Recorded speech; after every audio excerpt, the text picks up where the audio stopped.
Welcome to a brand new series for Embrace Fertility. I'm going to be interviewing fertility specialists across the globe, bringing you the information and inspiration that I wish that I had on my journey through infertility, IVF and miscarriage. Our first interview is with the gorgeous Leora Leboff, talking about all things womb. It's going to be a good one. Get yourself comfy and enjoy. So here is Leora. Would you like to introduce yourself and tell us what you do? Oh, thank you. Thank you for inviting me, Naomi. It's a joy to be here and having a little chat about wounds. That's my happy place. So well, yeah, I have been a therapist for 24 years. I think it must be pushing about 24 years now. I've been working with women's health and fertility for about 15 years. And really the nitty gritty of all the work and all the real juiciness kicked off about 7 years ago when I trained with Clare Spink at the time it was Abdominal Sacral Massage, and it later became Fertility Massage, and now is embedded in womb and fertility massage. So the reach is fertility and the essence of being a woman as well. So when I did that training 7 years ago, I went into it thinking, yeah, this is really great. This is going to work really well with the other women's health work that I do, and it's going to be a great tool. And then during the training, it became really, really clear that no, the healing journey starts with the practitioner. The healing journey was going to start with me, and just Claire's touch over my womb, release emotion, release truth, began the release of trauma. And it turned out I was holding 10 years of trauma, in birth trauma and Wow. in my womb. But what was absolutely amazing was, and what I knew I was coming home to the therapy, was my experience, my healing journey. I could see happening with the clients that I was beginning to see as I started off using the therapy in my practice. So I knew this was it. I knew this was my path. And I had worked closely with Claire as she was developing fertility massage. I was assisting on most of the trainings down south. And yeah, now it's absolutely wonderful. I'm one of her associate instructors. So I teach women's fertility massage now around the country. So yes, that's that side of it. That training and all that work really led me down a path of exploring the menstrual cycle and menstrual cycle awareness, menstrual seasons. And that took me into the work of Alexandra Pope and Shani Hugo Wurlitzer with Red School. And I have trained and worked with them. I'm a menstruality or menstrual mentor now. So I'm work with menstrual medicine circles, which is a form of it, it's a process. It's a process that takes you around the menstrual cycle, and you're using your menstrual cycle as your guide. It's your inner wisdom, and you take a journey around it, and the insights are just absolutely phenomenal. So my time is spent partly with body work, partly with process work. I'm also an EFT practitioner, so I do bring process in when it's going to complement the body work as well. So yeah, it's all about the womb.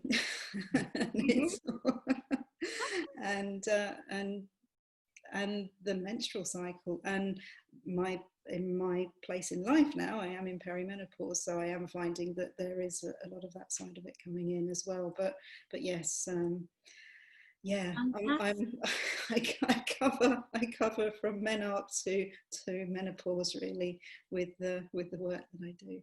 And that's fascinating as well that you said that, yeah, you start learning something, you go, oh, this is just a technique, and then you actually realize it's so much more than that, both for yourself and your clients. I love that. I think most any other coaches or therapists listening can really relate to that, that you don't just learn these techniques as techniques to help others. They are processes and tools that you use yourself, and yeah, you are on a healing journey the whole way through as a coach, that you're, you know, not just in continued professional development that we obviously are adhering to, but in terms of our own personal development and just really reflecting on things. Oh, it's so beautiful to hear. I love hearing like the background of like how people got into working in this field, because fertility is such a specialist niche as well, and it's lovely to meet other people who have the same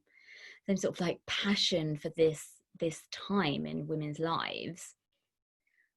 So we basically, it does come from a very precious place as well, because although I didn't have fertility issues myself with having children, my parents conceived me naturally after 15 years oh wow, of unexplained infertility, and that was back in 1970, in like the 60s and 70s. yeah. So they wouldn't have had the support, you know. So to be able to be in a place of supporting women going through the fertility journey, it comes from a really deep, special place, because my parents wouldn't have had that at the time. Wow. Oh yeah, your parents must love you so much. 15 years. Oh, Wow. sadly they're not with Oh me anymore, but yeah, it was wow.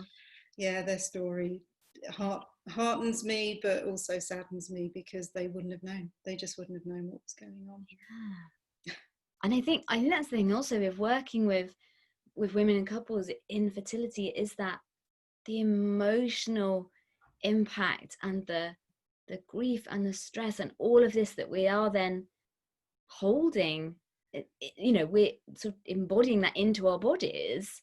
So the stress of infertility is then like an additional weight that you're carrying around on top of the fact that what you're actually dealing with.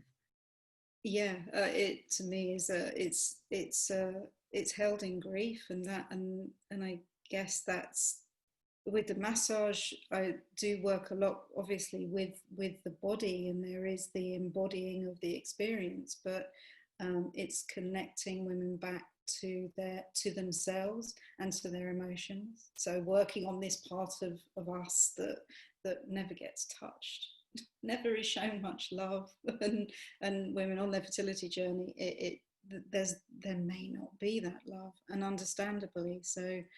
Yeah, connecting them back to themselves, taking them out their heads and connecting them back to themselves is. So at this time where obviously I imagine because of COVID-19 you're not able to actually see clients in person. No.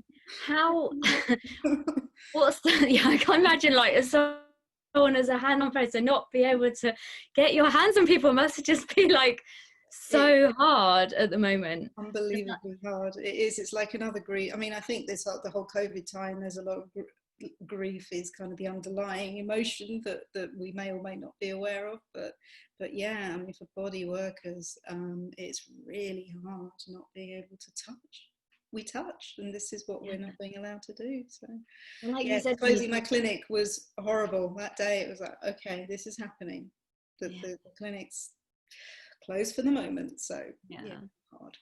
like you said in your training where like Claire placed her hands on your womb, and that experience, that giving love and attention to an area that it's just, you know, it's part of our bodies, especially with fertility. I had fertility massage myself while I was going through infertility, and it was very much that, you know, that first moment when the therapist put her hands on me was kind of just like, whoa, like no one had ever touched that area of my, you know, it just wasn't an area that I touched, that anybody touched.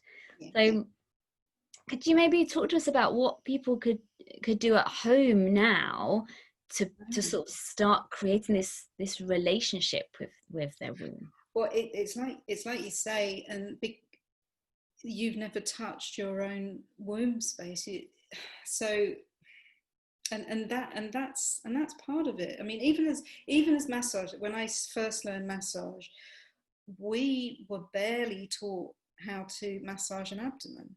It was, only massage if there were digestive issues.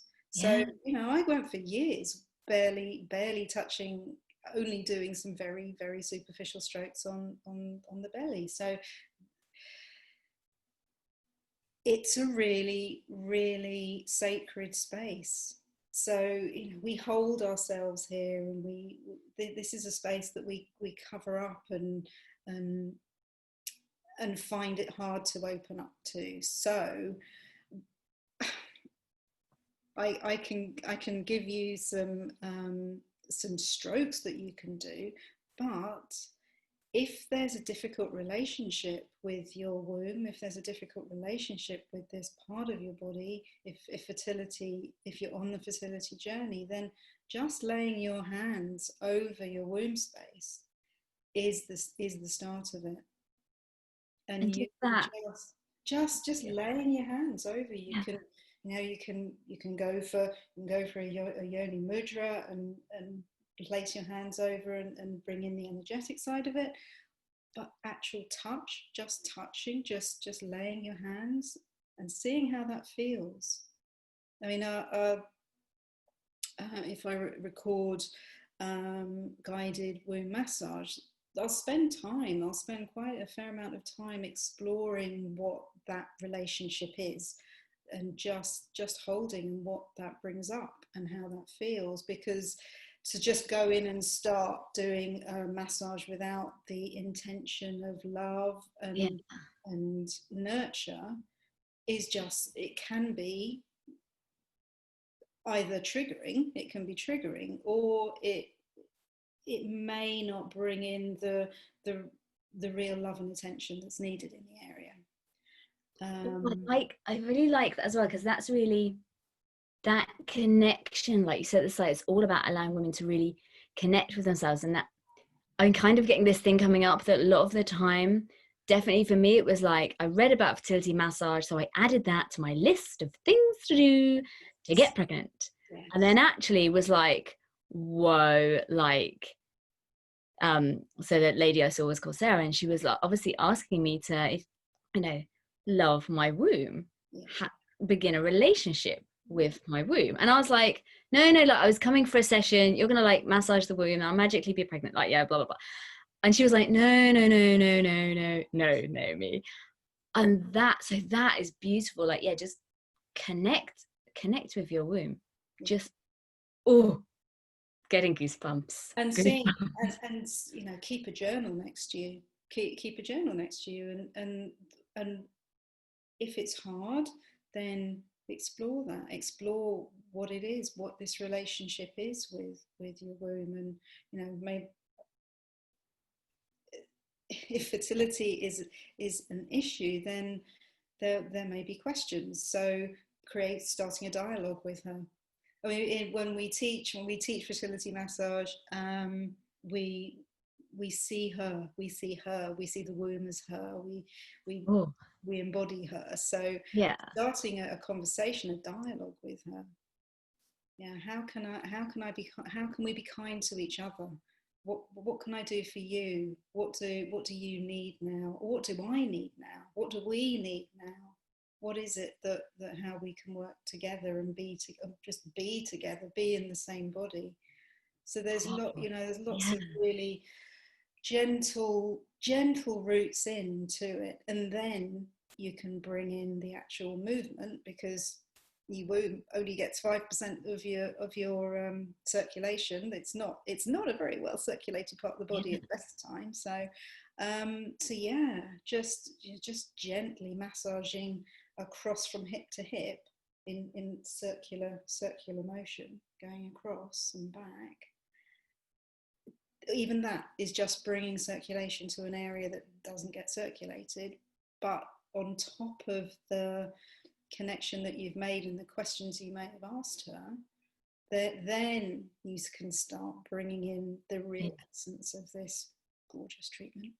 And self-care is a massive part of it as well. I always do say to clients that that yes, having you here on the couch is absolutely wonderful, but the self-care, the self-massage is equally as important. So Oh, yeah, I this know. is this is a perfect time. This COVID time is a Yeah. perfect time to explore yourself, self-care. It kind of gets caught up in all this, It has like, it's kind of been give, sort of got like a bad rep now, hasn't it? It's Yeah, like, so yeah. it's self-kindness. I look at it as self-kindness. Oh, that's so much nicer, isn't it? Takes the pressure off, doesn't it? Yeah, because self-care kind of feels like, again, like, you know, it sounds like it's something you're not doing, but you should. Like, you know, have you flossed? Have you done your self-care? Yeah.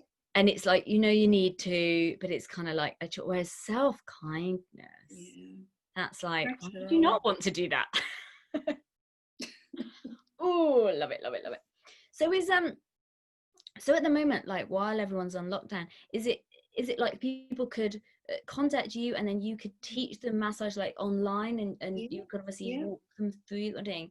Fantastic. So there's an opportunity that people could learn, because it is very much, it's not just, it's very much like a technique, isn't it? There's sort of many Well, yes layers and to no. this, or is there? What's Yes the, and no. You see, yeah, it's the essence of it is the touch, and just because a lot of the time it can be. I mean, when we're teaching, what I realize when we're teaching, there's not that much necessarily that much massage over the womb. What is yeah, what it is? So the time that we are massaging, we're creating all of the gorgeous circulation coming in, but there's a lot of holding. So there's that, it's a really beautiful. Oh, can't wait to get back. Can't wait to get back your in. hands like, I just want to get on. This is like deep torture. Oh, is holding the sacrum and then holding the womb on top, so a woman feels loved in a really safe and gentle way, and just held, and a gentle pulsing over her womb. So the actual self massage is really, really simple, and I would prefer to say, don't worry about technique, as long as you're touching your belly in a clockwise direction, so that the direction of your digestive system, as long as it's loving touch, then that's all is needed.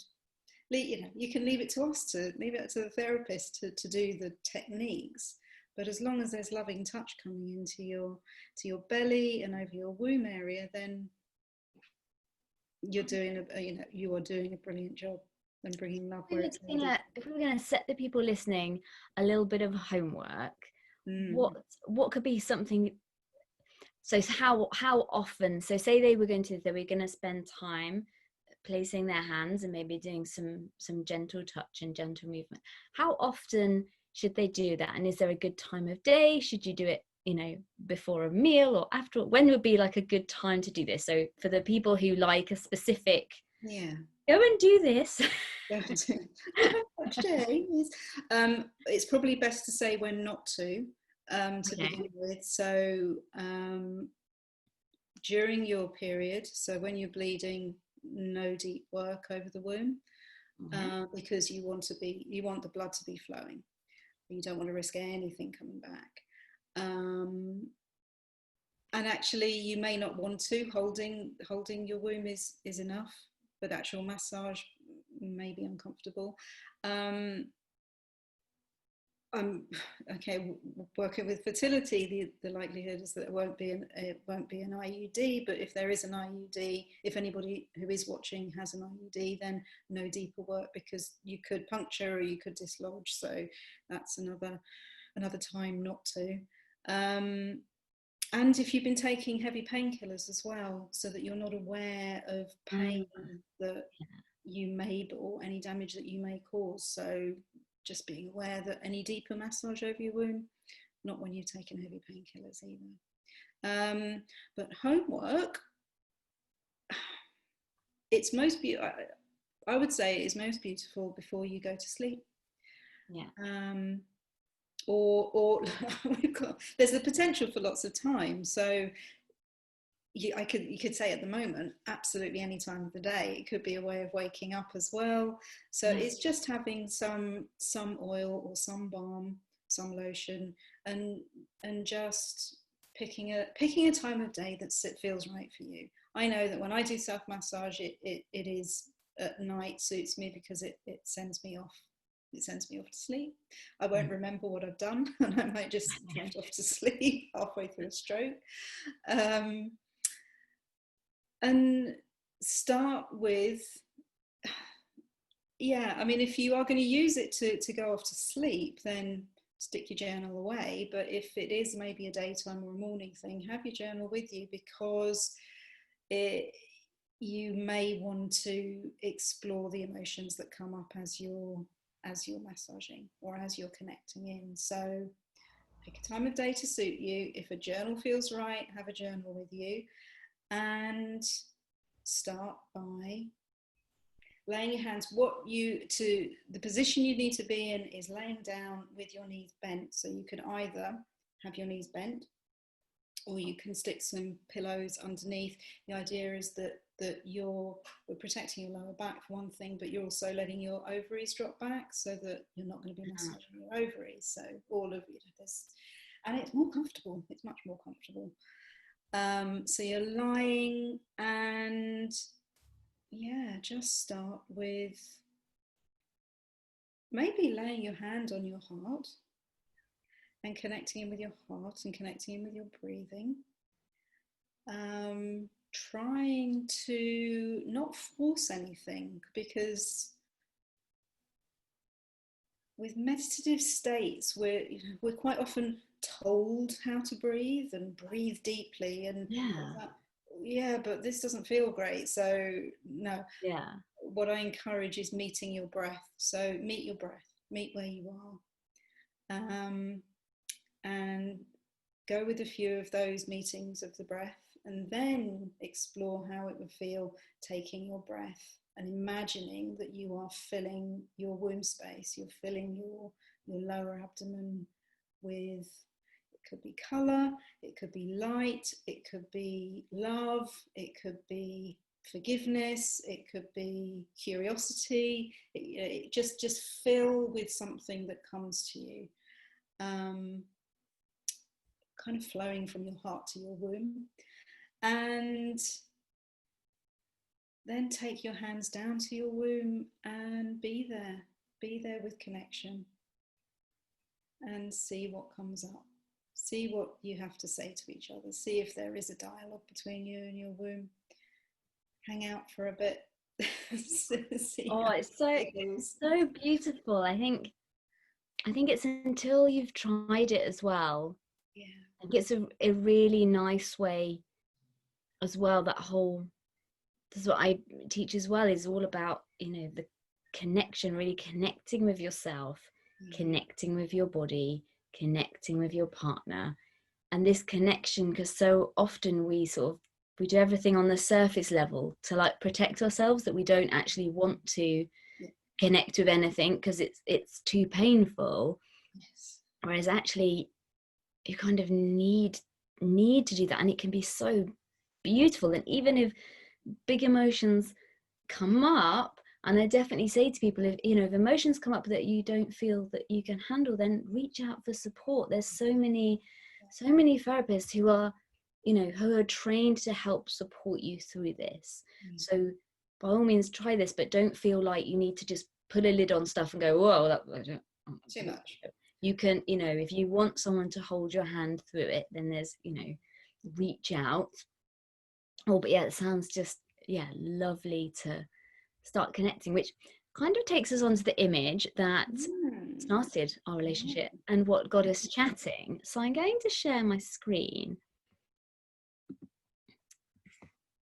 Here we go. So this was an image that you shared oh yeah, there we go, back in February. Mm. And Very different world then, wasn't it? yeah, it just like February just seems like Back in February. forever ago. And this pops up on my feed, and I remember being really, yeah, very shocked to start with, and being like, whoa, like, whoa, what, like, you know. And I then went on to read the comment. I was like, what is this, you know, what's going on with this image? And you were sharing how beautiful this image is, but how there's so much shame around cycles and our period. And I kept coming back and I kept re-looking at the image, and actually it's a beautiful photograph. It's actually by Maria Andrea is the photographer, and then Claire Baker shared the message, which we just yeah, so it was my repost of Claire's post, who had used Maria's image. so yeah, it was like, what drew you to share this image? It was the beauty, and I realized that, and actually I'm very used to seeing images like this, and I sometimes forget how shocking it can be to people who are not immersed in this womby menstrual world. And my absolute dream for everything like this is that the taboos are just fall away, and that an image like this doesn't feel shocking. And I completely understand it. It's blood. But, you know, maybe it's blood. it may be constructed, but you know, hopefully it isn't. And this is a real menstrual bleed. But Claire's words needed. I felt Claire's words needed to be shared, because the idea was that if we could be seeing this as something other than shocking, how wonderful would that be? And you know, she's talked about the information that she put about the blue liquid that has for so many years been used in menstrual wear adverts. I don't even want to call them sanitary adverts, because that makes it dirty suddenly. You know, it's menstrual wear adverts. And you know, it became a big deal when they actually showed somebody, and it wasn't menstrual blood. They showed a woman bleeding in an advert. I think it was the first time they actually introduced real blood into a pad advert. But just seeing the reality of it is beautiful. And when I see my own menstrual blood, I see something beautiful, and it fascinates me. And because the colour, as a therapist, the colour tells us absolutely loads about the health of a woman. And when I see this is a really beautiful, healthy bleed. This is a bright red bleed. And this tells me that there's something very healthy going on with this bleed in the bath. and it, you know, that there are so many different aspects of it, that there is the beauty, that there is the health, that there is the importance of sharing an image like this, so that the taboos can be just stripped away. I think that's so interesting what you were saying a while about the colour of the word. That's something, while I was seeing a acupuncturist, and she was the person who told me, it's like, you know, that is from that image, that is what your period is supposed to look like. And I was like, all right, okay, because from having endometriosis and having extremely heavy periods and blood clots and black browns, whole host of colours, it was only through doing acupuncture and having womb massage that my periods then became normal. Seems the wrong the wrong word, and it kind of, but then became to how they were supposed to be. Yeah. So maybe you could talk to us a little bit about what the different colors mean, and what flag up maybe what direction, like where to go next if you don't have beautiful bright red bleed. Beautiful bright red blood. I mean, I haven't got endometriosis, but as I explained earlier, my experience of receiving the massage as well as I was training was that I didn't know what a healthy bleed looked like myself before I worked as a wound massage therapist. And I saw an acupuncturist who maybe wasn't as gentle at the time, and was being quite forceful in asking me, what is the colour of your bleed? Is it a bright red bleed? And I was like, I don't know. All I knew was that it really wasn't a particularly nice colour red, and I didn't know what this bright red bleed was. So, and I remember that day, once so much had been cleared and so much had been healed there, and I produced this bright red bleed. And I was like, oh, that's what he was talking about. Now I get it. It was like, how was I going to know? What this bright red bleed, like, it's just red. It's just, it was blood, like what? murky and horrible. And it was that. Yeah, I was bleeding trauma, so the colour of that was dark red. There was a lot of brown. During my treatments, my womb was retroverted. So if you got your bladder and you got your womb. So if your womb can be anteverted, so lying forward, or anteflexed, and that's hunched up, or lying back, which is retroverted, or retroflexed, which is lying back and hunched, which means that blood is held there. And my womb was lying right back, almost afraid. So she was almost afraid to be releasing the blood. So all that she was releasing was a massive pain, lots of clots, and lots of dark blood. And that's a suggestion that your womb is holding. So in particular, I was having brown blood at the beginning of my period and at the end of my period.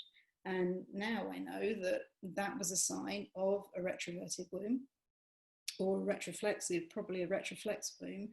And that brown blood at the beginning is blood from your previous bleed, so your womb's been holding on. And then the blood at the end could be blood from months of bleeds that your womb's just been holding on to. So the idea is getting your womb back into that optimal position where she can just release, and then that bright red blood can be there.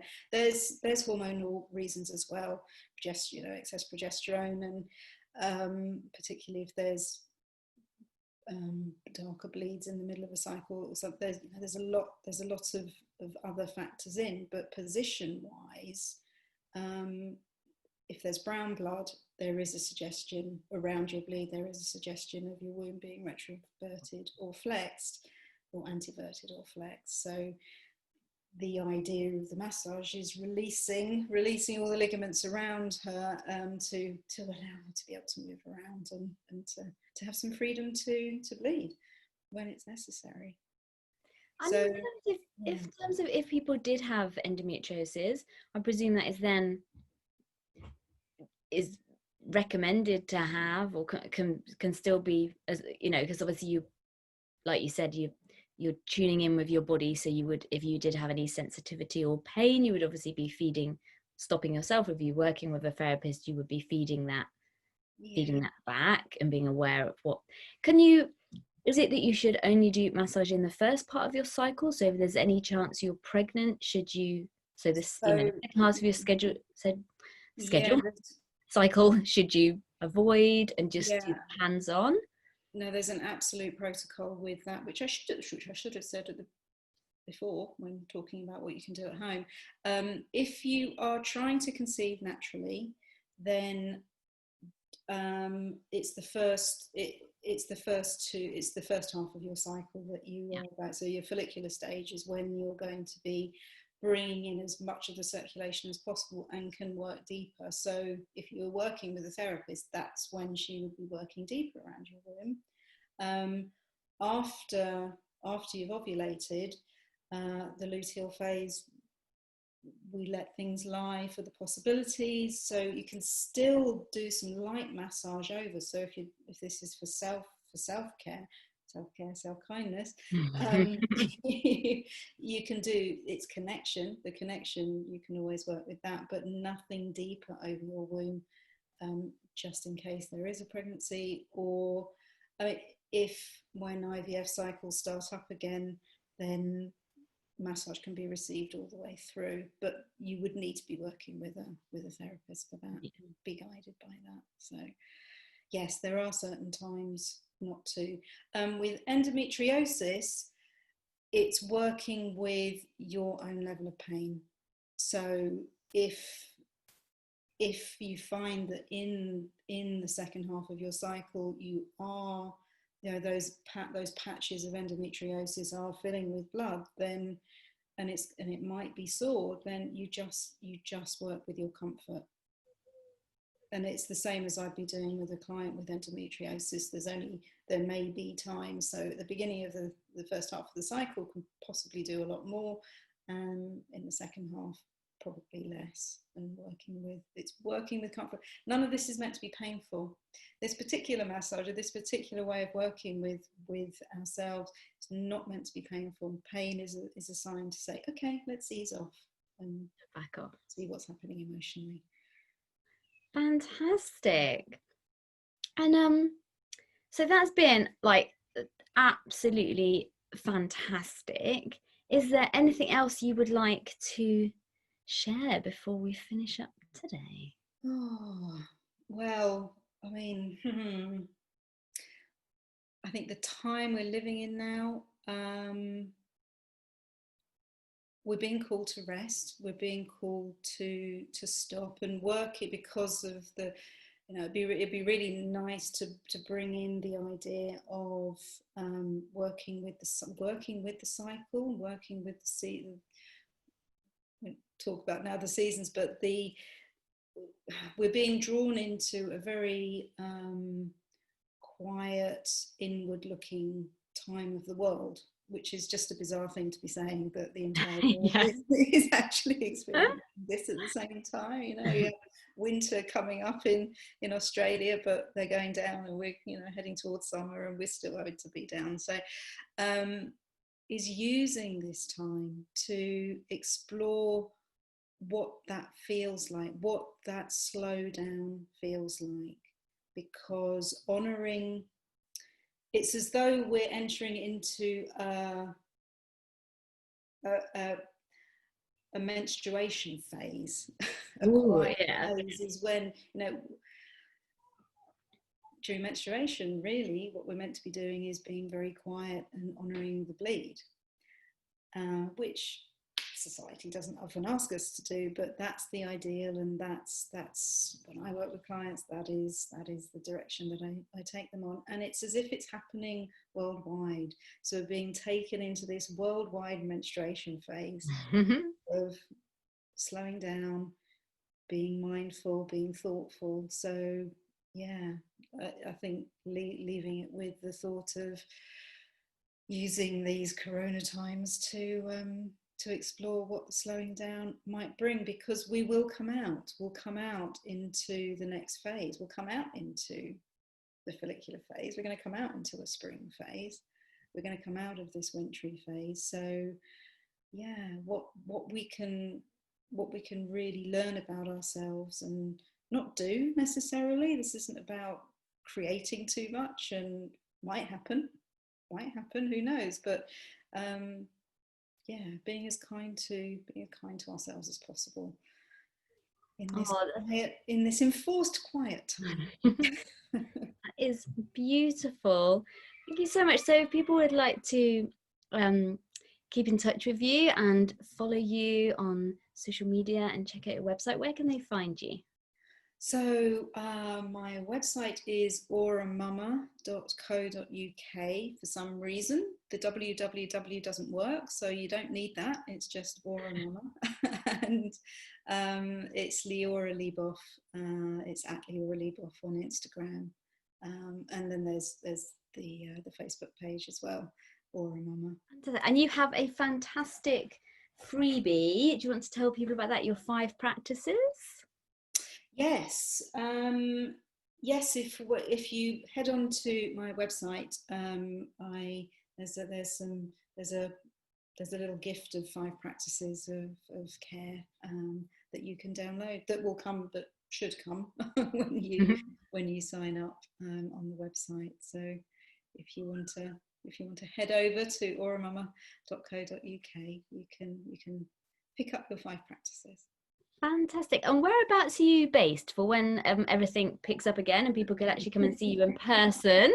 Whereabouts are you? I'm in Hertfordshire. I'm in South Hertfordshire, so just outside of London. I'm in a village called Shenley, and I've got a practice at home. So yeah. Okay, and you also run retreats. Could you tell us about those? Yes, so I work in partnership with Kate Codrington, and we have a beautiful creation called Womankind, and we offer face-to-face retreats, so physical retreats, and at the moment we are offering online retreats, but they are absolute immersions into the menstrual cycle, if we're working with menstrual cycle work, and at the other end of life, working with perimenopause and menopause. We do have a perimenopause retreat coming up next month, an online one. So that's maybe not the perfect space for fertility, but It's nice because everybody knows someone in their different phase of life, isn't there? And I think as well, a lot of the people who follow me are also working in the field of fertility, so there may be people watching who it's basically for any woman over 40 who's doesn't even have to be in perimenopause. It just has a curiosity about how to approach this time of life, because actually if you are practicing observing and being with your menstrual cycle throughout your life, it is going to be a hell of a lot easier to be navigating perimenopause and menopause. I look at each cycle as a practice run for what's going to be happening at the other end. Yeah. And that's the gift. It's the absolute gift to be able to talk to women who are actually not at that phase of their life, because there's so much that can be done with the menstrual cycle and your relationship with the menstrual cycle, because basically perimenopause is your premenstruum elongated for a number of years. So having a good relationship, or having a respectful relationship with your premenstrual phase, is really, really useful for heading into perimenopause. It is serving me extraordinarily well because I'm there right now. So yeah, it's serving me very well. So yes, thank you for asking. Thank you so much for coming today. That is fantastic. You've shared so much amazing information, and I really recommend everybody watching or listening to just decide at some point today to just go and just connect and place your hands on your womb, and that's it, and just see what comes up. That was absolutely fantastic. Thank you so much. You're so welcome. Thank you so much, Naomi.